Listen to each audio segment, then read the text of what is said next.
Today we're going to be talking about Sweden, or officially the Kingdom of Sweden, and it is a land with beautiful countrysides. It's going to be cold in some places, it's going to be warm in some places, and there will be lots of trees. We're going to look at the location, the geography, landforms, politics, economics, culture, and all those things. But before we go any further, we're going to have a quiz over Iceland. Told you guys to look at the map, so I hope that you read it and looked at it. So get out a piece of paper, and we're going to start. Write your names at the top. If you need to pause the video for a second while you're getting paper and pencils and all that stuff ready, go ahead and do that.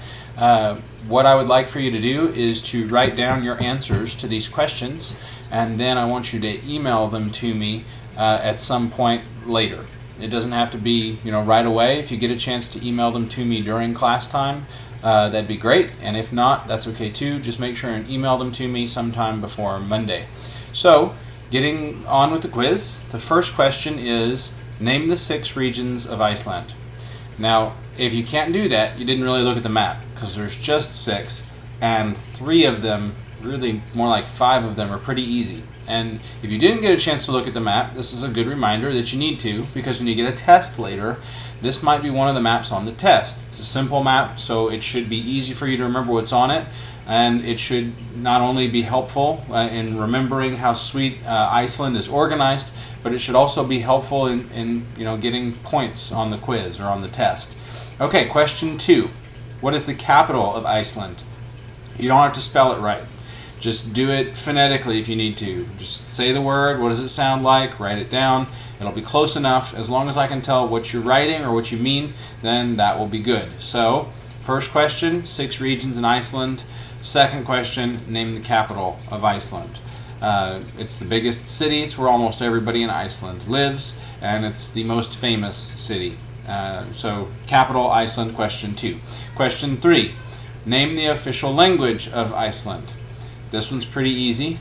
It's a lot like Spain and its language.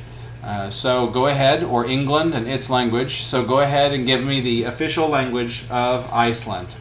All right, the official language of Iceland, question 3. Question number 4. What kind of climate does Iceland have? There's a specific word that you need to use when describing the climate. You can go ahead and describe it. Talk about what it's like in the winter, what it's like in the summer, but there's a special word that you need to use because it's important that you understand that that's how you describe the climate of Iceland, and incidentally, Sweden is going to have a very similar climate, so it's important word. Starts with the T. What kind of climate does Iceland have? Question 4. All right, question 5. Where do most people live in Iceland? If you got the capital right, write that down. That's the answer. Where do most people live in Iceland? There's not many places to live in Iceland. You can either live in the capital or on the mountains, and the mountains get really cold and nobody likes to live there because you'd be staying with goats. So, question 5, where do most people live in Iceland? And question number 6, why can you swim in the winter in Iceland? It's called Iceland, but you can swim in the winter. How come? Go ahead and write that down. If you need to pause the video to finish writing answers, go ahead and do that. Let's just make Jolie the official video pauser. Hi Jolie, how are you? Hey Sydney, hey Catherine, how are you? Next week, I don't know what we'll do. How about Monday, Catherine will be the video pauser. Wednesday, Sydney's the video pauser, and Jolie again Friday. If you need to stop the video, hit the pause button. Let everybody catch up, finish the quiz, then let's get going. Okay, so now we're on to Sweden. Big important question, where is it? If you were going to swim to Sweden, how would you get there? First of all, wouldn't swim there. Polar bears might eat you. But other than that, where is it located? Well, here it is. This is Sweden, the big red thing on the map, in case you didn't notice. What you will see is that right along here, along the western edge of Sweden, there is another country, that's called Norway. And over here, there's another country, that's called Finland. And these are your Scandinavian countries. You can kind of throw Denmark in there, and Scandinavian countries too. There's Denmark right there. Here's England, or the United Kingdom. There's Ireland. There's Iceland, Greenland, United States of America, and there's Texas, the capital of the world. And so that's kind of where Sweden is. It's Northern Europe. It's part of it is above the Arctic Circle, so part of it's going to be very cold all year long.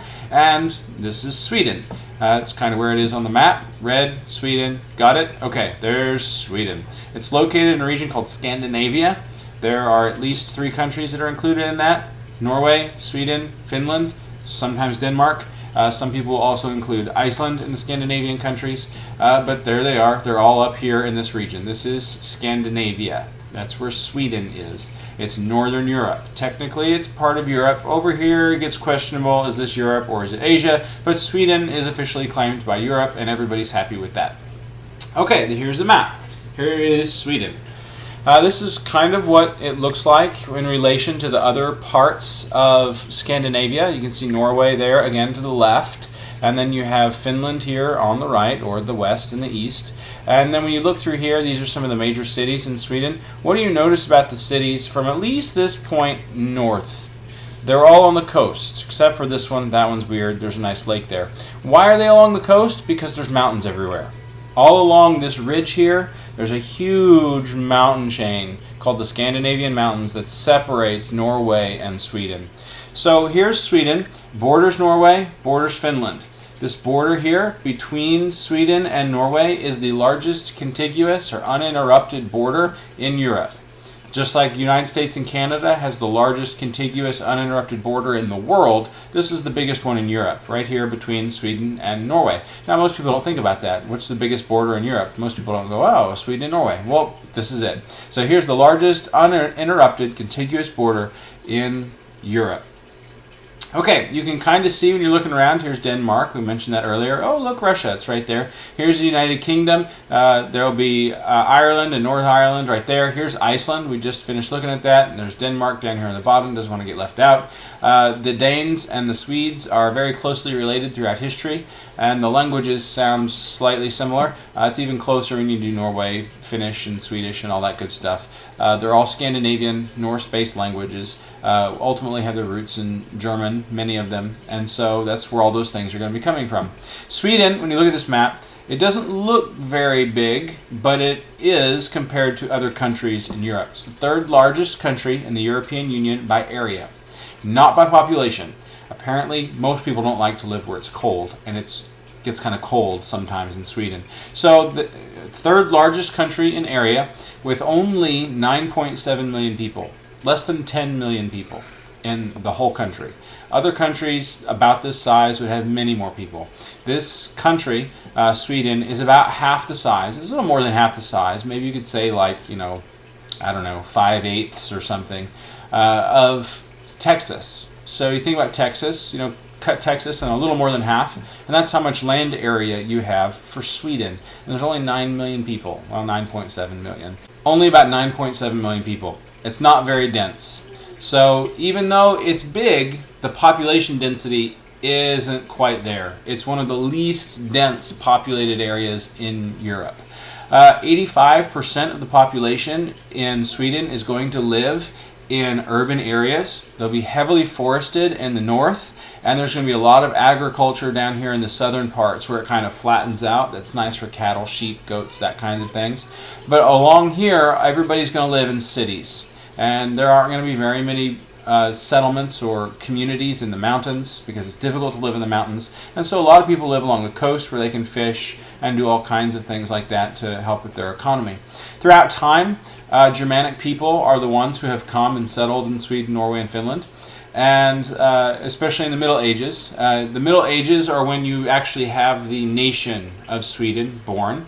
The Swedish Empire will come into being in the 1700s, and the last war that Sweden was officially involved in was in 1814, and the war was between Norway and Sweden.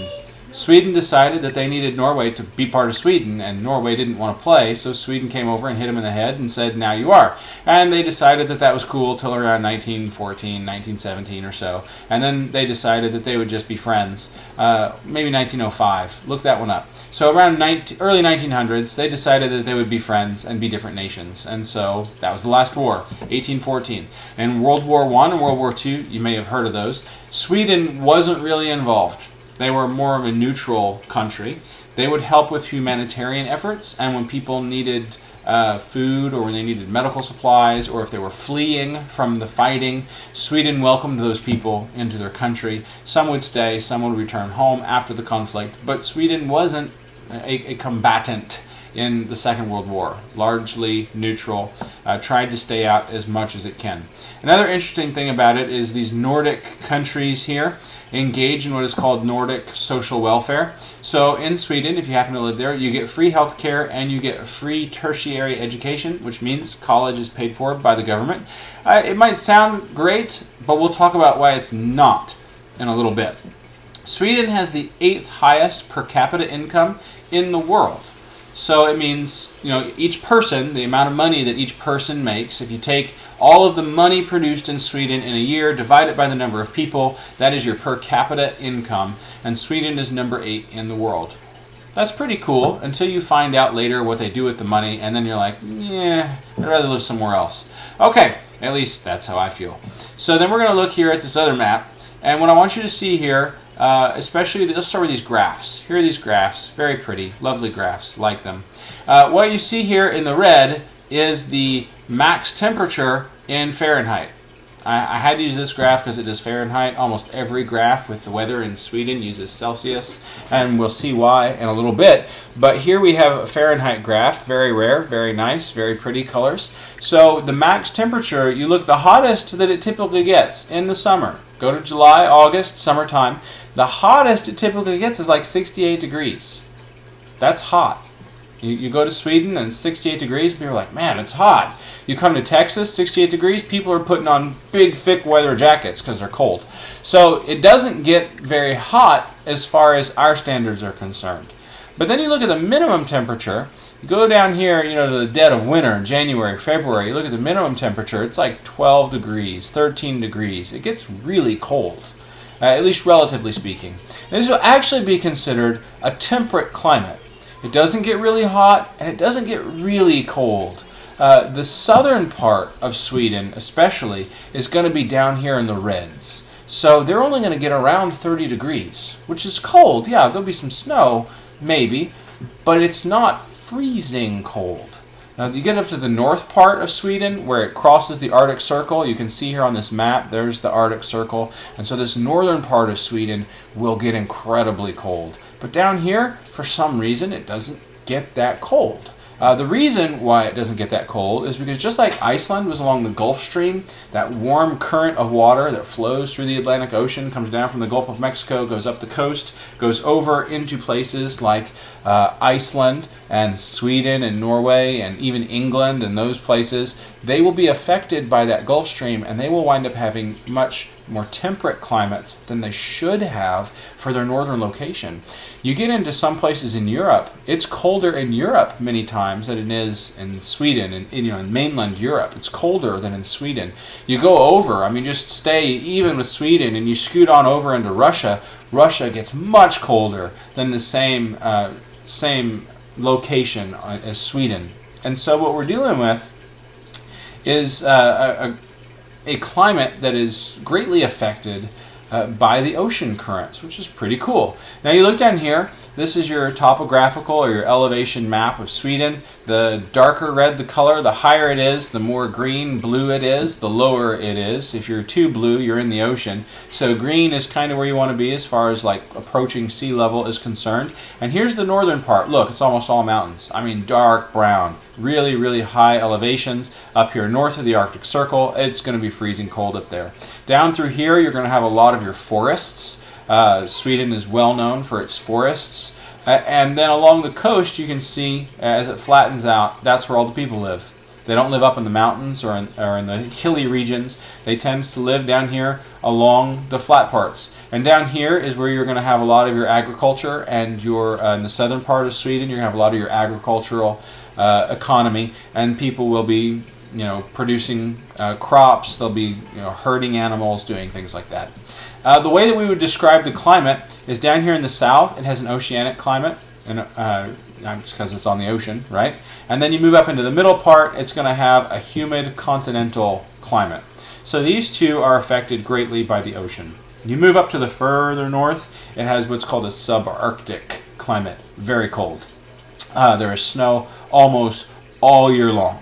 In fact, in the subarctic region up here in the north, there is snow from September to May. So that gives you 3 months where there may not be snow, right? June, July, August. After that, those 3 months with no snow, snow, 9 months. That's kind of the way it works in the northern part of Sweden. Also, another cool thing is they have everday and evernight. You get above the Arctic Circle and you get into the dead of winter, and there are days where the sun doesn't come up. It gets kind of like Twilight-ish, not the movies and books, but kind of like Twilight-ish, and then it's dark most of the time. Alaska, some parts of Alaska will do that, where you get daylight for maybe an hour a day to a couple hours a day. Some parts of Alaska, the sun doesn't come up during the winter, and during the summer, you get 24 hours of light, where the sun is up all day long. And what will happen is the sun will be high and it'll kind of meander down and pretend like it might go to the horizon, and then it just kind of goes back up into the sky. 24 hours of light. That doesn't mean hot, it just means lots of light. You get down here to the southern part of Sweden, and there's still lots of daylight in the summertime. They get 18 hours of daylight in Stockholm. 18 hours of daylight. That's a lot. I remember being in Germany one time in the summer, and the sun comes up at like 5 in the morning, like 4:45, 5 o'clock in the morning. There's the sun. Your day starts early. 18 hours of sunlight. In the wintertime in Stockholm, they get about 6 hours of sunlight. So there's a huge difference there because they're so far north. They're either getting a lot of light or almost no light. That's just kind of the way it works. They estimate that they get around 1,100 hours of sunlight a year. That's quite a bit. So then you go down here. We talked about the Scandinavian mountains. You can see those right here through this mountain, on this topographical map. There's your Scandinavian mountains separating those countries, creating a nice little natural boundary there. Even though they have the longest contiguous border, the mountains kind of cut that off. You know, they kind of make it so that there's not, this border really isn't usable all the way across. And so any commerce or transport between the countries will take place down here in the southern regions. There are many different landscapes. There are 25 different landscapes, noticeable landscapes within Sweden. They don't have any kind of political significance. They're just different regions, different landscapes, and the people like to claim them, and it kind of gives them a sense of identity. As far as other things, other political divisions, there are 21 political divisions in Sweden. You can see them indicated here on this map. I'm not going to ask you to memorize these. The map of Sweden will not appear on your exams. However, you will have questions about the information we're covering today, because it's more important for something like Sweden, where you have these names that are just crazy difficult to pronounce, like Norrbotten. That one's actually easy. Jämtland and all these other things. Uppsala, Västmanland. I'm not going to ask you guys to remember that stuff for a test. But what I will ask you is, what kind of economy is in the south of Sweden? What is it like in the northern part of Sweden? How much sunlight do they get? Things like that. You need to know those kinds of things. Okay, these three regions. You have the north, the middle, the south. Three major regions, the Norrland, the Svealand, and the Gotland. The Norrland, the north, Norrland, 60% of the country. From here up is Norrland, 60% of the country, where it gets cold, where there's lots of trees, lots of mountains, 60% of the country. Gotland, down here in the south, you can see right there, Göteborg, it comes from the word Goth, or the word Goth comes from Goethe.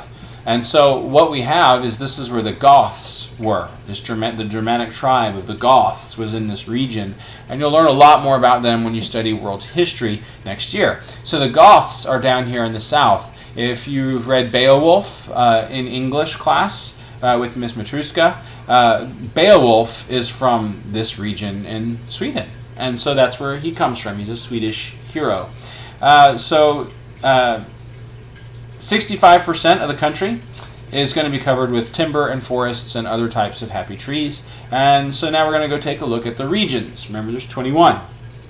Here you can see them over on this map. I don't want you guys to memorize what they are, remember, because, just look at these names. It's just ridiculous. Can't they speak English? I guess maybe not. They speak Swedish, so we'll give them a pass this time. And this is 21 different regions. You can look at them and you can kind of see how as you go further north, the regions get bigger and bigger and bigger and bigger and bigger because there's fewer and fewer and fewer people, and so you have to have more land area to get more people into it, so that when you begin electing officials, there's some kind of balance to the officials who are being elected. Here's another map, kind of shows those regions. This one's a little bit easier to view, and there again you can see them. These maps will be available for download on the website. If they're not during class time, they will be soon, and so you can download them and reference them. But again, you're not going to have to memorize the different regions in Sweden. I'm not going to make you guys do that. Okay, so now let's start talking about Sweden and other things that we were mentioning. Talk a little bit about the government. The government in Sweden is what we call a constitutional monarchy. Write that down in your notes. Constitutional monarchy. It's where you have a constitution that limits the rights of the monarch, and you have another form of government, usually a parliamentary form of government, that's put in place to create laws and make sure that things are happening. In a constitutional monarchy, as opposed to an absolute monarchy, the power of the monarch is limited. In fact, in Sweden, the king, there's a king in Sweden right now, he's been king since 1974. It's a pretty good stint as being king. The king is limited to representative and ceremonial functions, much like the Queen of England. He has no active role in government and lawmaking, in waging war and things like that. Their house of government, which we'll talk about in just a second, their house of government takes care of all those things. It doesn't mean he doesn't do anything. It just means that he has no power to make other people do things. He's involved in the government, but he's actually not part of the lawmaking process. He'll greet foreign dignitaries, he'll go on trips, and he'll kind of serve as a point of contact for international relations and things like that. So he's important, and he does things. He just doesn't make laws or enforce them. Other groups will do that. The king will lack any formal political power because that is vested in what is called the Riksdag. The Riksdag is a unicameral seat or house of government. And what that means, unicameral, means that like our government, where we have the House of Representatives and the Senate, that's the bicameral. There's two chambers there, two houses there. A unicameral government has one chamber or one house. So there's not like representatives and senators in our government. There's just representatives. And so the Riksdag has 349 members in it that are elected by those 21 different counties or provinces or regions. And they will send members to the Riksdag, and all the governing functions will happen through that body, much like our Congress in making laws. That's where that happens, in the Riksdag. They're going to have a judicial system, which we're going to look at in a little bit, which is separate from the Riksdag. The Riksdag has nothing to do with the judiciary system, and it has nothing to do with the military other than waging war, deciding when to wage war. Then the military will take care of that from that part out. In Sweden right now, there are 8 major political parties. It's a little bit more complicated than the United States, where there's basically 2. There's usually Republicans and Democrats. You can argue that there are 3, 4, maybe 5, but really there's just 2. I mean, when's the last time somebody who wasn't a Republican or a Democrat was elected president? It's a long time ago. And back then, when they were elected, there were still basically just 2 parties. There's pretty much only been 2 parties through most of the United States history, and they just keep switching names to make people confused. And so you can't remember the bad things that they did in the past. And so in Sweden, there are 8. One of the cool ones is the Pirate Party. Arr! Not that kind of pirate. It's basically people who want to make it possible to steal movies and songs and things like that. They say that they're into personal privacy, which isn't necessarily a bad thing, but really they want to be able to steal stuff and not get caught. So the Pirate Party is popular in Sweden. They don't have any seats in the Riksdag, but there's an actual party. It's recognized, and they have had some power in the past. Okay. This is the building that houses the Supreme Court. in Sweden. So this is like our Supreme Court building in Washington, D.C. This is it. This is their Supreme Court building. The Supreme Court in Sweden is the final legal body for all matters. Any kind of legal question that comes into the country or is brought up in the country, they handle it. It's very difficult to get a case in front of them, because unlike our Supreme Court, where you can challenge something on a constitutional basis and then the Supreme Court will decide to hear it or not, the Supreme Court in Sweden doesn't really deal with whether or not things are constitutional or unconstitutional, but more in terms of precedent setting. There are places that will deal with it, but the major role, and I'm not saying they never deal with things as far as whether or not they're legal or not. Obviously they will do that, but the primary function of the Supreme Court is to set precedents for the lower courts to follow. So if there's a court case that comes up and it's never really been determined before, you can appeal, go through the process of appealing and getting permission to bring your case before the Supreme Court of Sweden, and then they will determine a precedent for similar cases in the future. So that's basically what their Supreme Court does. It's a precedent-setting body. The government is not allowed to interfere with any decisions made by the court. And so when the court renders a verdict, the government can't come along and change it or manipulate it in any way. And so that's an attempt to keep those things separated, kind of like our system of government is set up so that those powers are separate. Ideally, the Supreme Court in our country will never be affected by any other house or any other branch of our government. And Sweden is set up the same way. You want your judiciary system to be independent of popular politics. You don't want what's popular to decide what's right and wrong. You want the foundational principles of your government to decide what's right and wrong. And so that's good that that's separated. It's kind of like our country. Law enforcement, they have a state police which will go around and collect all the criminals and bring them in. Sweden actually has a very high crime rate compared to other countries. And considering how small they are, that's pretty surprising. But you're going to see things like that in socialist countries. Sweden is a socialist country. It's a democratic social country, which means there are elections. So they're not a communist country. There are democratic elections, but their government is socialist. And what that means is the government provides many social necessities for individual, or things that are deemed social necessities. They provide things like food, clothing, housing, healthcare, education. They provide a lot of those things. Our government is becoming more and more socialist.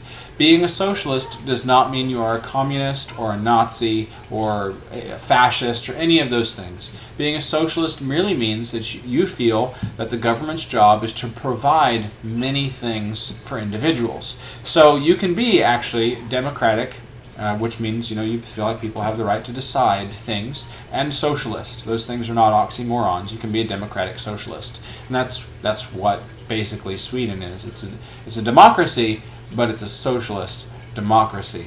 The reason why there are high crime rates is because when you start giving people things for free, they tend not to respect the things that they get because it didn't cost you anything to get it, so you tend to value it less. That's just the way human nature is. The things that we don't have to work to obtain, we tend to value them less. And so we have to be very careful that that doesn't happen when we are given things. We tend to value it based on its cost or sentimental value. But generally, people don't value things that are given to them. And so they lose the concept of cost, and they begin to feel entitled. Now, I know that's a political buzzword in our country today, entitlement and whatnot. But basically all it means is people feel like they begin to feel like they deserve things. You can't take this away from me. I deserve it. And when you begin to feel entitled, then you'll begin to do things that you feel like you can do because you want to, or you feel like if things are being taken away from you and it's unfair, you feel like you have the right to go get them. And so that results, traditionally and historically, in socialist countries with higher rates of crime. The more social a country becomes, typically, the higher the crime rates will be. Now, it doesn't necessarily mean that there are higher violent crimes, like murder, but that tends to be the case here in Sweden. Assaults, sexual assaults, are very high. for the amount of people that live in the country. It's a very high crime rate in those countries. But that's the way it tends to be in socialist countries. So socialism, as far as safety is concerned, is not really a good idea. You should try to avoid it because it results in things that are bad. The economy in Sweden is pretty interesting. 7th richest country in the world. So it produces a lot. When we talk about being rich, we have to be careful what we think about when we talk about that, because the diversity in personal wealth is not very big in Sweden. Everybody's kind of about the same, by and large. And that's because so many things are provided for by the government. But the production of the country, the amount of money that are produced by the people in the country, or the amount of money that is produced by the people in the country, is the 7th largest in the world. It's a booming country. You know, you think this little country, half the size of Texas, less than 10 million people, but man, they produce. We'll see why in a little bit, why they are the 7th leading producer in the world. Their economy is based off of things in nature. They export lots of timber. Remember, 65% of the country is wooded, and they have a very good process of retaining that renewable resource. They cut, they plant, they cut, they plant. Very wise of them to do that. So they export timber, they export iron ore, and they produce lots of hydropower. They use water to generate electricity, and they will sell electricity. They're a very large exporter of electrical power. We'll talk more about that in just a little bit, but it's amazing how much they export as far as energy is concerned. Engineering in the country is 50%. 50% of their wealth comes from engineering. Well, when you pay for upper education for all of your people, they can go and become an engineer, and they don't have to worry about getting out of school with huge debt, with lots of loans to pay off. And so that is a benefit of the way they have their country set up. So you have lots of people going into technical fields because they can afford, it's free, they can afford to go get the education that they want. And then they graduate and they go to work and they produce. 50% of the country's output or production is from engineering. And that'll come in the forms of auto engineering, of pharmaceutical engineering, telecommunications, technology, that kind of engineering. Companies like IKEA, the furniture company, Ericsson is a telecommunications and technology company, Electrolux makes all kinds of things, and Volvo, the car company, are all Swedish companies. So 50% of Sweden's economy comes from engineering. It's pretty neat. Typically in Sweden, if you were a working person, you would get 40% of the money you earn. Around 40%, sometimes a little less. 40%. That basically means that 2/3 of the year you work for free. You just work, you show up, and you don't get paid. That's the price of socialism. You don't make lots of money. And so when we talk about Sweden being the 7th richest country in the world, it doesn't mean that there are lots of rich people. It means that the country produces, their gross domestic product, or their gross domestic production, is the 7th largest in the world. But the people aren't necessarily very wealthy people. They only get to keep 40% of the money they make. That means they have close to 60% tax. In the United States, the average tax is around 25%. So let that sink in for a minute. People in the United States get to take home a lot more money than the people in Sweden. What you see here on the slide, this picture here is a picture of one of the largest malls, largest shopping malls in Europe. And it's in Sweden. You can look down the hallway here, or the mall, and you can see at least 3 American companies right away. Burger King, Pizza Hut, and McDonald's. Isn't it crazy that that's what we export? Those are the things that show up in other countries from the United States. Not the only things, for sure. But there you are, right in the country, the picture, the largest mall in Europe, McDonald's, Pizza Hut, Burger King. Good to know America is alive and well. So let's talk about the energy now. We mentioned that they export lots of energy. Hydropower, of all the energy that's produced in Sweden, 44% of that power comes from hydropower. So 44% of the nation's electricity or power production is done by hydropower.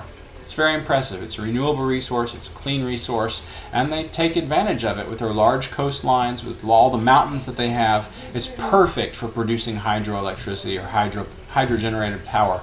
They also have nuclear energy, which is clean as long as there's no accidents. 47% of their energy production, so almost half of the energy they produce, comes from nuclear power, and 1% comes from wind production, and then other types of energy production will make up the other percentage that's left. So hydropower, nuclear power, and wind power. Very clean. They try not to burn things if they can, because they're very concerned or conscious about the environment in Sweden. It's very important to them.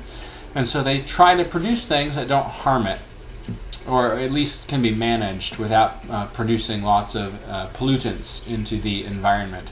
All right, so let's talk about science. Even though they're the 7th richest country, they are the 2nd largest investor into research and development. A great deal of the amount of money that they produce every year is then reinvested into research and development. You wouldn't think, who's a big investor in a technology, research? You wouldn't think, oh, Sweden, but it is actually Sweden. They do a great deal of research and development. Historically, they have been focused on sciences. Remember, 50% of their nation's production comes from engineering. So they're a very technical, focused society. It's 50% comes from engineering. Historically, science has been important. If you've ever heard of Carolus Linnaeus, maybe you have, maybe you haven't. When you have biology, you will definitely hear about Carolus Linnaeus. He is the guy who kind of developed the naming system, the taxonomy for use in biology. He's the one who set up all the different groups that we use to organize living things today. Carolus Linnaeus is a Swedish man. Another guy you may have heard of is Alfred Nobel. Most people know him now for the Nobel Peace Prize, but actually what Nobel invented that is used more often is actually dynamite. And what happened is he invented dynamite, and he saw, the mass devastation that it caused, and he decided to devote his life to peace. So Alfred Nobel, Swedish inventor, invented dynamite. Remember how we talked earlier about how it's difficult to find a graph in Fahrenheit for Sweden? It's not so difficult in other countries, but in Sweden it's very difficult. Almost all the graphs they produce use Celsius. There's a reason why. Anders Celsius, the man who developed the Celsius temperature scale, guess where he's from? You're right. Sweden. He's Swedish. So some of these great advances in science come from people from Sweden, Swedish people, because they focus so much on research and they focus so much on developing the latest technologies or making the latest technologies more usable and more adapted for use in everyday life. Swedish inventors have 41,735 patents at the U.S. Patent Office. It's quite a bit. 41,735. They are a technologically focused society, which is why they're one of the world's leading producers, because our society, by and large, is beginning to focus more on technology than other things. Let's talk about religion in Sweden. The Church of Sweden, up until the year 2000, was the official religion of Sweden. If you were Swedish, almost without fail, you were a member of the Church of Sweden, which is a Lutheran religion. And so you used to be born into it. If one of your parents was a member of the Church of Sweden, when you were born, you're automatically enrolled. You don't get to pick, you're automatically in it. Now they've allowed people to choose, and so when parents have a child, they can choose whether or not to join the Church of Sweden. 68% of the population are members of the Church of Sweden. There are a rising number of what in Sweden are called free churches. In other words, they're not the church of the state, or at least what used to be the church of the state. And so, that would be things like Southern Baptist or Roman Catholic. Those types of things are rising in Sweden, and they actually have a higher percentage of attendance than the state church. Lots of times with state religions, it's kind of just a part of your culture rather than a part of what you actually believe and what you actually do. You see that with the Church of England also, which is still the state religion of England. But that's one of the dangers of having a state religion, is many people may not want it, and even those who do accept it, they're not necessarily going to be devoted to it. So there's been a decline in the state religion because there's no longer mandatory enrollment. There's a rising number of free churches, and in 2000, the church and the state were officially separated so that the government no longer has a controlling influence in the Church of Sweden. So a couple other things to talk about real quick. Let's talk about some music, culture in Sweden. The old Viking music, the Vikings, Swedish, Scandinavian, we lost a lot of their music. We just lost it throughout time. And so if you want to know what an old Viking hymn sounds like, or old Viking song might sound like, we don't know.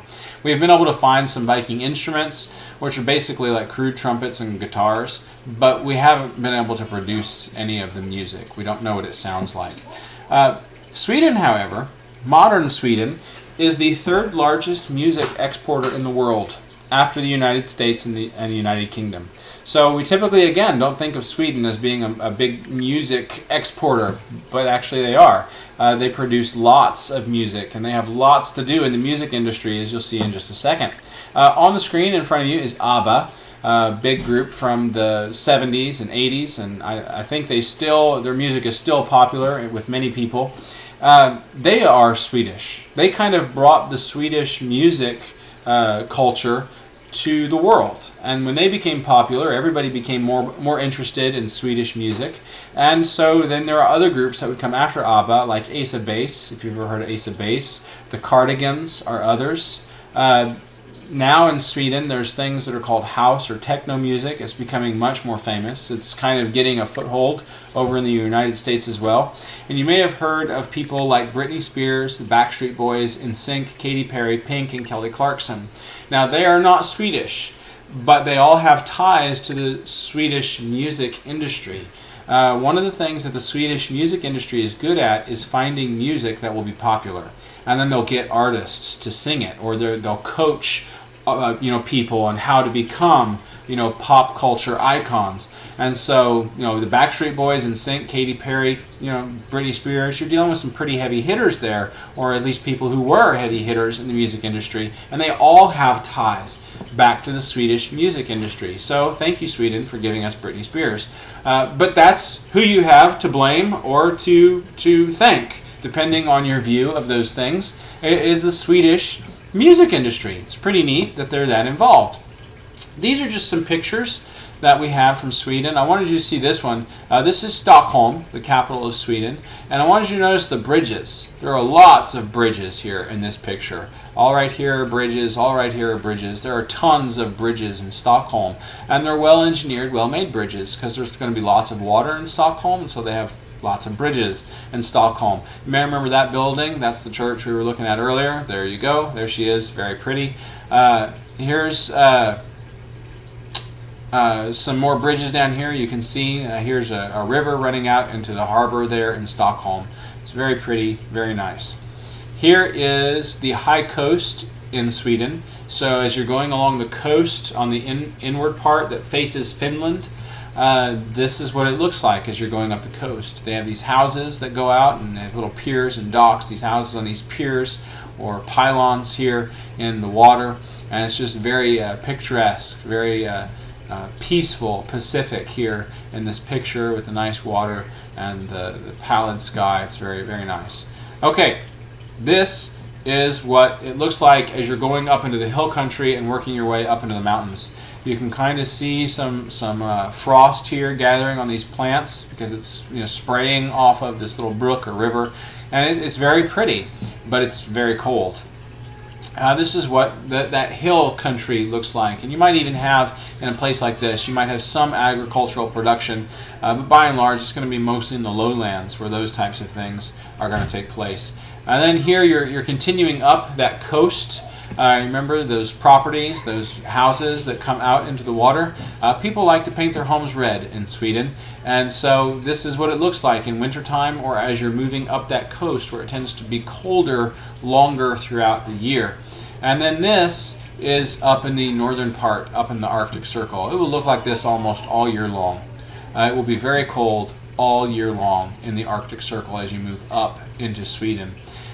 Here again, now we're moving up into the middle mountains, the Scandinavian mountains. You can kind of see that mountain range running through there. And this is why people don't live there. There's just not a place to build any kind of structure, and traveling would be very difficult. So it's pretty to go hike or visit and take some pictures, but nobody's going to live there. This is summer in northern Sweden. You can see that some of the ice has begun to melt, but it will probably be there almost all year long. That's just the way it is. North of the Arctic Circle, it's very difficult to get rid of snow and ice, and so this will probably be there almost all year. That's Sweden that we've been talking about. Make sure you take good notes. If you need to go back and watch the video again, do that, because this information is going to be on your tests. There's not going to be a map. You're not going to be tested on the map of Sweden, but you're going to be tested on this information. All right, it was good to get this together for you. I hope you enjoyed it. Thanks for listening, and we'll see you guys next week.